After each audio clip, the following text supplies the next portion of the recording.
سائیں بھٹو کی تقریر کے اس آخری فقرے میں کتنی صداقت ہے یہ ہم جلد معلوم کر لیں گے۔ بھٹو نے اپنی زرعی اصلاحات کی خوشی میں اس اعلان کے اگلے دن جمعہ 3 مارچ 1972 کو عام تعطیل کا دن قرار دیا تاکہ لوگ پی پی پی کی زرعی اصلاحات کے اعلان پر خوشی کے شادیانے بجائیں، جشن منائیں اور سائیں بھٹو کی درازی عمر کی دعا کریں۔ بھٹو کی امیدوں اور خواہشات کے برعکس نہ کسی گاؤں میں ہاریوں مزاروں نے خوشی کے جلوس نکالے، نہ اخباروں نے مبارکباد کے اداریے لکھے اور نہ سیاستدانوں نے بھٹو کی قصیدہ خوانی کی، جبکہ اخباروں اور بیانوں پر سے پابندیاں ختم ہو چکی تھیں۔ عوام نے یہ رویہ کیوں اختیار کیا یہ ہم جلد ہی بیان کریں گے۔ 6.13 بھٹو کا وزیر زرعی اصلاحات سندھ کے سب سے بڑے زمینداروں میں سے۔ بھٹو نے اپنا وزیر زرعی اصلاحات ایک سندھی وڈیرے غلام مصطفیٰ جتوئی کو بنایا، جس کو اس پر ناز تھا اور ناز ہے کہ وہ نہ صرف پاکستان کا بلکہ پورے ایشیا کا سب سے بڑا زمیندار ہے۔ غلام مصطفیٰ جتوئی کے اس دعوے سے سندھ کا ایک دوسرا بڑا وڈیرا سردار احمد سلطان چانڈیو ڈیرہ غیبی خان ڈسٹرکٹ لاڑکانہ شاید اتفاق نہ کرے، لیکن وزیر صاحب نے وزارت سنبھالتے ہی سب بڑے بڑے وڈیروں، زمینداروں، خانوں اور سرداروں پر ایک احسان کیا۔ جب بھٹو نے ایوان صدر میں بیٹھ کر زمین کی فرد ملکیت کی حد مقرر کی تو بھٹو کے اعلان سے پہلے ہی غلام مصطفیٰ جتوئی نے ٹیلی فون کر کے بڑے بڑے زمینداروں کو خبردار کر دیا اور بتایا کہ اب وقت آ گیا ہے کہ وہ اپنی زمینیں سرکاری کاغذوں میں مزاروں، ہاریوں، اپنے مزدوروں یا دور دراز کے رشتہ داروں کے نام منتقل کر دیں اور اس طرح بھٹو کے غیظ و غضب سے محفوظ رہیں۔ ظاہر ہے سب زمینداروں نے اس بروقت اطلاع سے فائدہ اٹھایا ہوگا، تاہم جن زمینداروں نے سستی سے کام لیا ان کی مدد کو 1999 میں اسلامی شریعت کوڈ آئی، جس کا ذکر بھی اسی باب میں آئے گا۔ بھٹو نے اعلان کیا کہ زمینداروں سے لی ہوئی زائد زمینوں کا معاوضہ نہیں دیا جائے گا اور جن خوش قسمت مزاروں ہاریوں کو زمین ملے گی وہ بھی مفت ہوگی۔ زمینداروں کے تو ہر جگہ اور ہر دفتر میں دوست تھے، لیکن مزارعین اور ہاری جاہل اور ان پڑھ، مفلوک الحال اور بے یار و مددگار تھے۔ 13 سالوں میں یہ لوگ وہ زمین بھی نہیں خرید سکے تھے جس کو وہ جنرل ایوب کی زرعی اصلاحات کے زیر اثر خریدنے کے حقدار تھے۔ اب ہاری اور مزارہ مفت زمین حاصل کرنے کے خواب دیکھنے لگے تھے۔ افسوس اس خواب کو اسلامی شریعت کوڈ نے 1999 میں یکلخت ختم کر دیا۔ چیف مارشل اللہ حکمران بھٹو نے اپنی زرعی اصلاحات کو قانونی طور پر مارشل اللہ قانون نمبر 115 کی صورت میں نافذ کیا، جو بھٹو کی تقریر کے 11 دن بعد 11 مارچ 1972 کو جاری ہوا۔ اس مارشل اللہ قانون کی تمہید بھٹو نے اس طرح شروع کی: پاکستان ایک زراعتی ملک ہے۔ ملک کی آبادی کا 85% حصہ زراعت پر انحصار کرتا ہے اور زراعت ہی ہماری آبادی کا سب سے بڑا پیشہ ہے۔ افسوس اب تک اسی زرعی شعبے کو سب سے زیادہ نظر انداز کیا گیا ہے، جس کے نتیجے میں زراعت میں کام کرنے والوں کو، جو ملک کی آبادی کا 80% ہیں، محنت کا جائز اور صحیح معاوضہ نہیں دیا گیا اور نہ ہی ان کی حالت کو بہتر بنانے کی کوئی کوشش کی گئی ہے۔ اس حقیقت سے کون انکار کر سکتا تھا کہ برطانوی سامراج سے آزادی حاصل کرنے کے بعد کی 3 دہائیوں میں ہمارے مزاروں، ہاریوں اور کسانوں کی زبوں حالی میں کوئی کمی نہیں ہو پائی۔ لیکن اس حقیقت کے صرف اظہار سے تو کسی کا بھلا نہیں ہوتا۔ اب مارشل اللہ 115 میں بھٹو نے جنرل ایوب کی زرعی اصلاحات کو برا بھلا کہا اور پاکستان کے مزاروں اور ہاریوں کا شکریہ ادا کیا جنہوں نے ووٹ دے کر 1970 کے الیکشن میں پی پی پی کو کامیاب کرایا تھا۔ 1959 میں اس وقت کے مارشل اللہ ایڈمنسٹریٹر جنرل ایوب نے مارشل اللہ آرڈر نمبر 64 کے تحت ملک میں زرعی اصلاحات کے نفاذ کا اعلان کیا تھا۔ ان اصلاحات کا مقصد ملک میں زراعت سے وابستہ افراد کی حالت بہتر بنانا مقصود نہیں تھا، بلکہ یہ اصلاحات ہاریوں مزاروں کو دھوکہ دینے کی ایک منفرد چال تھی۔ اس لیے مزاروں ہاریوں نے ان اصلاحات کو پسند نہیں کیا اور ان اصلاحات کی مخالفت کی۔ پچھلے انتخابات 1970 میں ہاریوں مزاروں کی بڑی تعداد نے پاکستان پیپلز پارٹی کو ووٹ دیے، اس امید پر کہ پاکستان پیپلز پارٹی اپنے انتخابی منشور کے مطابق ملک میں حقیقی اور مؤثر زرعی اصلاحات کرے گی۔ اس کے بعد مارشل اللہ 115 میں زرعی اصلاحات کی تفصیل بیان کی گئی جو ہم پہلے پیش کر چکے ہیں، جیسے کہ زمیندار خاندانوں کے ہر فرد کے نام پر زمین کی حد ملکیت مقرر کرنا۔ 6.14 بھٹو کی زرعی اصلاحات کے 3 اہم نکات۔ مارشل اللہ آرڈر 115 کے 3 اہم نکات تھے۔ نکتہ نمبر 13 جس کی روح سے حکومت زمینداروں سے زائد زمین بلا معاوضہ حاصل کرنے کی مختار تھی، نکتہ نمبر 18 جس کی روح سے مزاروں کو زمین مفت ملنا تھی، اور نکتہ نمبر 25 جس کی روح سے مزاروں کی بے دخلی کی ممانعت کر دی گئی تھی۔ مارشل اللہ آرڈر 115 کا اطلاق کل پاکستان پر ہونا تھا، لیکن پٹ فیڈر نہر سے سیراب کی ہوئی زمینوں پر زرعی اصلاحات نافذ کرنے کے لیے بھٹو نے ایک علیحدہ مارشل اللہ آرڈر نمبر 117 جاری کیا۔ 1960 میں دریائے سندھ پر تعمیر کیے گئے گدو براج سے ایک نہر نکالی گئی جسے پٹ فیڈر نہر کہتے ہیں۔ اس نہر سے بلوچستان کی خانف کلات کے زیر حکومت کچی اور سیبی ضلعوں کی اس وقت تک بنجر زمین کو اب پانی ملنا شروع ہوا اور یہ زمین سونا اگلنے لگی۔ اس سیراب زمین کی اہمیت کے پیش نظر بھٹو نے 13 مارچ 1972 کو یعنی مارشل لا آرڈر نمبر 115 کے 2 دن بعد ایک مزید مارشل لا نمبر 117 جاری کیا جو صرف پٹ فیڈر کینال سے آبپاش زمینوں کے لیے تھا۔ یہ 60,000 ایکڑ زمین صدیوں سے بنجر پڑی ہوئی تھی جو قانونی طور پر خانف کلات کے تحت تھی۔ خانف کلات نے ان زمینوں کے چند حصوں کو اپنے منظور نظر سرداروں اور زمینداروں کو فرمان اور سند کے ذریعے عطا کر دی تھیں جو پانی نہ ہونے کی وجہ سے بنجر رہیں۔ پٹ فیڈر نہر کی تعمیر ہوتے ہی اس بنجر زمین کے قطعات کی ملکیت ثابت کرنے کی دوڑ شروع ہو گئی۔ چنانچہ ان سیراب زمینوں کی تقسیم کے لیے بھٹو نے مارشل لا آرڈر نمبر 117 کے ذریعے یہ احکامات جاری کیے۔ 1. ضلع کچی کی زمینیں ہمیشہ سرکاری ملکیت رہی ہیں اور اب بھی ہیں۔ 2. کل زمین جو پٹ فیڈر نہر سے سیراب ہوئی ہے اور سبی ضلع کے نصیر آباد ڈویژن میں ہے سرکاری زمین ہے اور بلا شرکت غیر اور بلا واجبات حکومت کی ملکیت میں ہے۔ پٹ فیڈر نہر سے سیراب زمینوں پر سرکاری ملکیت جتانے کے بعد مارشل لا نمبر 117 ان سیراب زمینوں کی تقسیم پر فیصلہ صادر کرتا ہے۔ 1. 10% زمین فوج اور پولیس کے ملازمین کو دی جائے گی۔ 2. جو لوگ صحیح سند پیش کر کے اپنی ملکیت ثابت کر سکیں ان کو زمین کی ملکیت مل جائے گی۔ 3. باقی ماندہ زمین کسانوں کے ہاتھ فروخت کر دی جائیں گی۔ ہر کسان کو زیادہ سے زیادہ 32 ایکڑ زمین فروخت کی جائے گی۔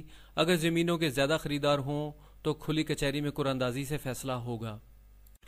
جہاں تک ان خوش قسمت کسانوں کا تعلق ہے جو پٹ فیڈر نہر سے آبپاش زمینوں سے فیض یاب ہونے والے تھے اور مارشل لا قانون نمبر 115 سے فیض یاب ہونے والے کسانوں کے مقابلے میں ایک بنیادی مشکل میں تھے، وہ اس طرح کہ پٹ فیڈر کی زمینیں بیچی جا رہی تھیں جبکہ ملک کی باقی زمینیں مزاروں کو مفت ملنی چاہیے تھیں، لیکن یہ فرق بھی کاغذی فرق تھا۔ ہاریوں کسانوں پر بھٹو کی نظر التفات صرف کاغذی کارروائی تک محدود تھی، البتہ فوج اور پولیس کے ملازموں کو پٹ فیڈر نہر سے سیراب زمینوں کا حصہ ضرور ملنا تھا۔ بلوچستان کے سرداروں کے لیے یہ عمل بائیں ہاتھ کا کھیل تھا کہ سند دکھا کر ملکیت ثابت کر دیں، اور اس طرح جو 90% زمین باقی رہ گئی تھی فوج اور پولیس افسروں کو 10% زمین دے دی گئی تھی، اس پر اپنی ملکیت ثابت کر دیں۔ 6.15 بھٹو کی تیسری زرعی اصلاحات فردی ملکیت کی حد تقریباً آدھی کر دی۔ چیف مارشل لا حکمران اور صدر بھٹو کی اعلان کردہ 2 زرعی اصلاحات پر کاغذی کارروائی شروع ہوئی، لیکن کچھ عرصہ کے بعد وزیر اعظم ذوالفقار علی بھٹو، اب یہ صرف وزیر اعظم رہ گئے تھے، اس نتیجے پر پہنچا کہ انہوں نے 1972 میں علماء کے مشورے پر عمل کرتے ہوئے زمیندار گھرانوں کے ہر فرد کی جو ملکیت 150 ایکڑ سیراب، 300 ایکڑ برانی اور 15,000 اکائی پیداواری یونٹ مقرر کی تھی، اس سے خاطر خواہ نتائج برآمد نہیں ہوئے تھے۔ اس لیے وزیر اعظم بھٹو نے 22 اپریل 1977 کو ایک صدارتی حکم جاری کیا جس کی روح سے زمیندار خاندان کے ہر فرد کی حد ملکیت کو یک لخت تقریباً نصف کر دیا گیا۔ 1972 کے مارشل لا آرڈر نمبر 115 کے باقی احکامات بدستور قائم رہے، یعنی زمینداروں کو زائد زمینوں کا کوئی معاوضہ نہیں ملا اور خوش قسمت ہاریوں کو اگر کوئی خوش قسمت مزارع تھے زمین مفت دی گئی۔ 1977 کی زرعی اصلاحات کی روح سے فی کس حد ملکیت 12,000 پیداواری یونٹ سے کم کر کے 800 پیداواری یونٹ کر دی گئی تاکہ زیادہ زمینیں زمینداروں سے حاصل کی جا سکیں اور مزاروں ہاریوں کو دی جائیں۔ اس تمام کارروائی میں روپے کا کوئی لین دین پھر بھی نہیں تھا، یعنی زمیندار کا کوئی معاوضہ نہیں تھا۔ ان احکام کے باوجود متاثرہ زمینداروں نے کوئی احتجاج نہیں کیا۔ کیوں نہیں کیا؟ وجہ ظاہر ہے، جو رعایت بھٹو نے دے دی تھیں ان سے فائدہ اٹھانے کے بعد زیر کاشت زمینوں کا 1 ایکڑ بھی متاثر نہیں ہوتا تھا۔ جو زمینیں مزاروں ہاریوں کو مل جاتی وہ سب غیر آبپاش اور بنجر ہوتی جن سے زمیندار کو ویسے بھی کوئی فائدہ نہیں تھا، اور اب ان بنجر زمینوں کے چلے جانے سے کوئی نقصان نہیں ہو سکتا تھا۔ ذوالفقار علی بھٹو کی کل زرعی اصلاحات سے کتنی زمینیں متاثر ہوئیں، ہم نے اس کا جائزہ پیرا 6.20 میں لیا ہے۔ 6.16 ذوالفقار علی بھٹو کے المیہ کی ابتدا۔ بھٹو کی اعلان کردہ اور نافذ کردہ 3 زرعی اصلاحات 11 مارچ 1972، 13 مارچ 1972 اور 22 اپریل 1977 کے بعد سیاسی حالات تیزی سے آگے بڑھے۔ ملک کے تمام زمیندار جاگیردار اور وردی پوش افسران سر جوڑ کر بیٹھے اور فیصلہ ہوا کہ سندھ کا یہ زمیندار سیاستدان جو گاؤں گاؤں پھر کر مزاروں ہاریوں سے وعدے پر وعدے کرتا ہے اور بعد میں ہاریوں مزاروں کی زمین کی بھوک مٹانے کے لیے ایک نہیں بلکہ 3 زرعی اصلاحات کا اعلان کرتا ہے، اس کو کسی طریقے سے وزیر اعظم کے عہدے سے ہٹا دیا جائے۔ اگر پرامن طریقہ کارگر نہ ہوا تو پھر طاقت کے زور سے اس چالاک سیاستدان کو ایسی عبرتناک سزا دی جائے کہ آئندہ کوئی ذی شعور سیاستدان الیکشن میں کامیابی کے بعد زرعی اصلاحات کا نام نہ لے۔ بھٹو کی تیسری زرعی اصلاحات 22 اپریل 1977 کا اعلان ہوتے ہی بھٹو پر قیامت ٹوٹ پڑی۔ مخالف سیاسی جماعتوں نے ایک متحدہ محاذ بنا کر پی پی پی کی پرزور مخالفت کرنا شروع کر دی۔ بالآخر تیسری زرعی اصلاحات کے صرف 3 ماہ بعد 5 جولائی 1977 کو پاکستان آرمی کے کمانڈر ان چیف جنرل محمد ضیاء الحق نے وزیر اعظم ذوالفقار علی بھٹو کو معزول کر کے حکومت پر قبضہ کر لیا، مارشل لا نافذ کر دیا اور ایک بار پھر تمام ملک میں ریاستی دہشت گردی کا دور شروع ہو گیا۔ گرفتاریاں، بغیر مقدمہ چلائے جیلوں میں شہریوں کو قید کرنا، ہڑتال کرنے والے مزدوروں پر پولیس سے گولیاں چلوانا معمول بن گیا۔ جمہوری عناصر کو بہلانے پھسلانے کے لیے اس ڈکٹیٹر نے اعلان کیا کہ وہ 90 دن میں الیکشن کرائے گا۔ 90 دن آئے اور گزر گئے، الیکشن تو نہیں ہوئے، البتہ 4 اپریل 1979 ضرور آیا۔ اس دن معزول وزیر اعظم بھٹو کو راولپنڈی کی سینٹرل جیل میں پھانسی دے دی گئی۔ افسوس، اس جاگیردار زمیندار سیاستدان کی زرعی اصلاحات سے پاکستان کے مزاروں، ہاریوں اور کسانوں کو نہ زمین ملی، نہ آبرو اور عزت۔ ملک اسی طرح زمینداری نظام کے شکنجے میں جکڑا رہا جتنا کہ اس شعبدہ باز کے آنے سے پہلے تھا۔ ہوا یوں کہ جنرل ضیاء نے بھٹو کی حکومت کا تختہ الٹ کر بھٹو کو گرفتار کیا اور پھر بھٹو پر اپنی حکومت کے دور میں پی پی پی کے ایک منحرف سیاستدان کو قتل کرنے کا حکم دینے کا الزام لگایا۔ گرفتار شدہ بھٹو پر لاہور ہائی کورٹ میں مقدمہ چلایا گیا۔ الزام ثابت ہونے پر پھانسی کی سزا سنائی گئی۔ بھٹو کو سزائے موت ہو گئی، لیکن سزا کے خلاف سپریم کورٹ میں اپیل کی گئی، تاہم سپریم کورٹ نے پھانسی کی سزا بحال رکھی اور 4 اپریل 1979 کو ذوالفقار علی بھٹو نے پھانسی کے پھندے میں آخری سانس لیا۔ بھٹو کی عمر صرف 52 سال تھی۔ 6.17 جنرل محمد ضیاء الحق کی یقین دہانی۔ بھٹو کی پھانسی کے 6 ماہ بعد 16 اکتوبر 1979 کو پاکستان کے تیسرے ملٹری ڈکٹیٹر جنرل محمد ضیاء الحق نے پاکستان ٹیلی ویژن اور ریڈیو سے ایک تقریر نشر کی۔ جنرل نے قوم سے پوچھا، قرآن کریم میں یہ کہاں لکھا ہے کہ جنرل ضیاء 90 دن میں الیکشن کرائے گا؟ قوم سے کیے گئے اس سوال کا جواب صاف ظاہر تھا۔ قرآن کریم میں یہ نہ لکھا ہے کہ جنرل ضیاء حکومت پر قبضہ کرے گا اور نہ یہ لکھا ہے کہ قاصف جنرل 90 دن میں الیکشن کرائے گا، لیکن کسی کو بولنے کی اجازت نہیں تھی۔ اس تمہید کے بعد جنرل ضیاء اصل موضوع پر آئے اور پاکستان کے تیسرے ملٹری ڈکٹیٹر نے ملک کے زمینداروں جاگیرداروں کو یقین دلایا اور کہا، انشاءاللہ اب پاکستان میں کوئی زرعی اصلاحات نہیں ہوں گی۔ جنرل محمد ضیاء الحق نے یہ اعلان جس وثوق سے کیا، اس کی کیا وجہ تھی؟ 6.18 ذوالفقار علی بھٹو کی اعلان کردہ زرعی اصلاحات کا المیہ، اسلامی شریعت کوڈ کا تاریخ ساز فیصلہ۔ جنرل ضیاء نے اقتدار سنبھالنے کے 3 سال بعد ایک صدارتی آرڈیننس بتاریخ 1 اکتوبر 1980 کے ذریعے اسلامی شریعت کوڈ قائم کر دی تھی۔ اب یہ عدالت اسلامی شریعت کوڈ ملک کی سب سے بڑی عدالت قرار پائی۔ جو شخص چاہے اس عدالت سے رجوع کر کے عدالت عالیہ کا خرچ جمع کرا کے اسلامی شریعت کوڈ میں مروجہ قوانین کو غیر اسلامی اور کالعدم قرار دینے کی التجا کر لے۔ اگر درخواست کنندہ استطاعت نہ رکھتا ہو تو اسلامی شریعت کوڈ سرکاری فیس بھی معاف کر دے گی۔ جنرل ضیاء کو یقین کامل تھا کہ ایک دن اسلامی شریعت کوڈ فقہ سے ایسے معنی اخذ کرے گی کہ زرعی اصلاحات غیر اسلامی ہیں۔ غیر اسلامی قرار دیے جانے کے نتیجے میں زرعی اصلاحات کو کالعدم قرار دے دے گی اور ملک کے جاگیردار زمیندار چین کی بنسری بجائیں گے۔ اب دیکھیے 1999 میں یعنی جنرل ضیاء کے اس تاریخی اعلان کے 10 سال بعد کیا ہوا۔ جنرل ضیاء کی زندگی کا خاتمہ تو اگست 1988 میں بہاولپور کے ہوائی اڈہ سے اڑنے والے ایک ہوائی جہاز کے حادثے میں ہو گیا، لیکن اسلامی شریعت کوڈ قائم اور فعال رہی۔ چنانچہ اس عدالت عالیہ کے حضور میں 1999 میں قزلباش وقف نے بھٹو دور کی 2 زرعی اصلاحات بتاریخ 11 مارچ 1972 اور 23 اپریل 1977 کو غیر اسلامی اور اس لیے ان اصلاحات کو کالعدم قرار دینے کی درخواست کی۔ اسلامی شریعت کوڈ جو دراصل پاکستان سپریم کورٹ کا ہی حصہ ہے، چیف جسٹس افضل ضلع کی زیر صدارت بیٹھی۔ اسلامی شریعت کوڈ نے فریقین یعنی حکومت پاکستان کے وکیلوں اور وقف کے نمائندوں کی بحث کی سماعت کی اور بالآخر اسلامی شریعت کوڈ کے فاضل جج صاحبان کی اکثریت نے بھٹو دور کی دونوں زرعی اصلاحات کو غیر اسلامی اور کالعدم قرار دے کر ان اصلاحات پر 23 مارچ 1990 سے مزید کارروائی کو روک دیا۔ لیکن اس تاریخ سے پہلے جو کارروائی ہو چکی تھی اس پر کوئی اثر نہیں پڑنا تھا۔ اسلامی شریعت کوڈ کے اس تاریخی فیصلے کو 10 سال سے زیادہ ہو گئے ہیں۔ قانون کی روح سے پاکستان کا کوئی شہری بھی اسلامی شریعت کوڈ کو اپنے ہی فیصلے پر نظر ثانی کرنے کی درخواست دے سکتا ہے۔ اس لیے کہ اسلامی شریعت کوڈ کے اس فیصلے سے پاکستان اس موذی نظام زمینداری جاگیرداری کے شکنجے میں ہمیشہ ہمیشہ کے لیے جکڑا رہے گا، ملک ناخواندہ، پسماندہ اور غریب رہے گا اور سرمایہ کاری کے راستے بند رہیں گے۔ قانون یہ بھی کہتا ہے کہ اسلامی شریعت کوڈ از خود اپنے فیصلے پر بھی نظر ثانی کرنے کی مجاز ہے، لیکن کس کی بکری کون ڈالے گھاس، غرض معاملہ وہی ہے جہاں 23 مارچ 1990 کو تھا، یعنی بحکم چیف جسٹس افضل ضلع اسلام زمینداروں کی فاضل زمین کو جبری طور پر بلا معاوضہ اور نہ بالمعاوضہ حاصل کرنے کی اجازت دیتا ہے۔ یاد رہے 23 مارچ وہ تاریخی دن ہے جب اسی دن 50 سال پہلے 1940 میں مسلم لیگ نے لاہور کے اجلاس میں پاکستان ریزولوشن منظور کیا تھا۔ مسلم لیگ کے فیوڈل سیاستدانوں نے جو آج کے پاکستانی علاقوں سے تعلق رکھتے ہیں، اس امید پر پاکستان ریزولوشن کے حق میں ووٹ دیا تھا کہ اس نے مجوزہ ملک کی عدالت عالیہ زمینداری پر آنچ نہیں آنے دے گی۔ انہوں نے سوچا تھا کہ ایک دفعہ پاکستان بن جانے دو، پھر اس ملک میں وہ منمانی کریں گے اور عدالت عالیہ بھی ان کا ساتھ دے گی۔ یہ فیوڈل سیاستدان تو اس دار فانی سے کوچ کر چکے ہیں، لیکن ان کے ورثہ اسلامی شریعت کوڈ کے جج صاحبان کی اکثریت کے شکر گزار ہیں، البتہ جسٹس نسیم حسن شاہ سے شکایت کر رہے ہوں گے۔ 6.19 سپریم کورٹ کے ایک جج جسٹس نسیم حسن شاہ کا حقیقت پسندانہ اور دور اندیش فیصلہ۔ جسٹس نسیم حسن شاہ بھی اس اسلامی شریعت کورٹ کے ایک جج تھے جس کے روبرو یہ مقدمہ پیش ہوا تھا۔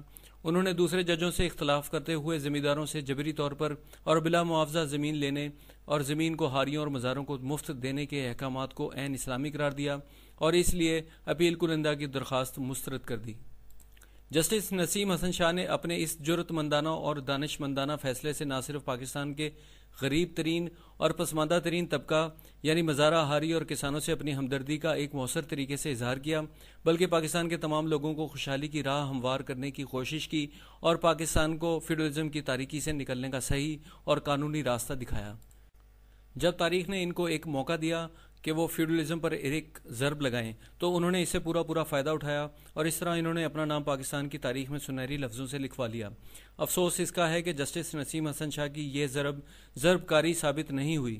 افسوس اس کا بھی ہے کہ اسلامی شریعت کوڈ کے باقی ماندہ ججوں شفیع الرحمان پیر محمد کرم شاہ، مولانا محمد تقی عثمانی اور خود اس اپیل بینچ کے چیئرمین چیف جسٹس افضل ضلع نے حقیقت پسندی کا ثبوت نہیں دیا اور پاکستان کے گلے میں زمینداری کے بھاری توق ڈال کر، ہمارے پاؤں پر زمینداری کا بھاری پتھر باندھ کر، زمینداری کو عین اسلامی قرار دے کر زمینداروں سے بلا معاوضہ جبری زمین لینے کے قانون کو کالعدم قرار دے دیا۔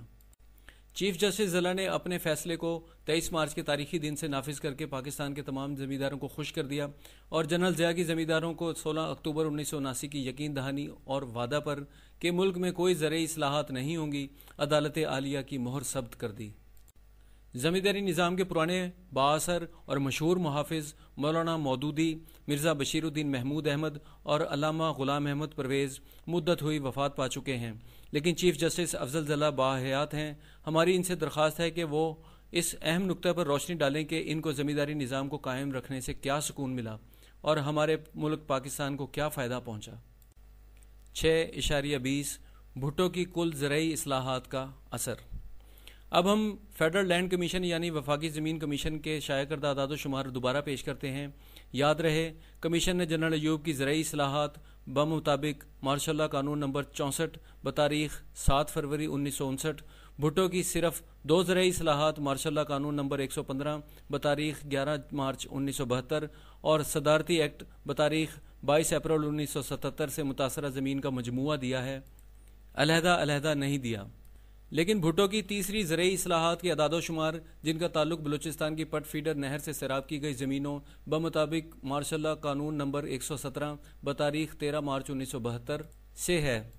لینڈ کمیشن نے اس اعلانیے میں شامل نہیں کیے، گو فیڈرل لینڈ کمیشن نے اپنے اعلان میں 1998 تک حاصل کی ہوئی زمینوں کا ذکر کیا ہے اور یہ اس لیے کہ یہ ماشاء اللہ بالکل ناکارہ ثابت ہوا۔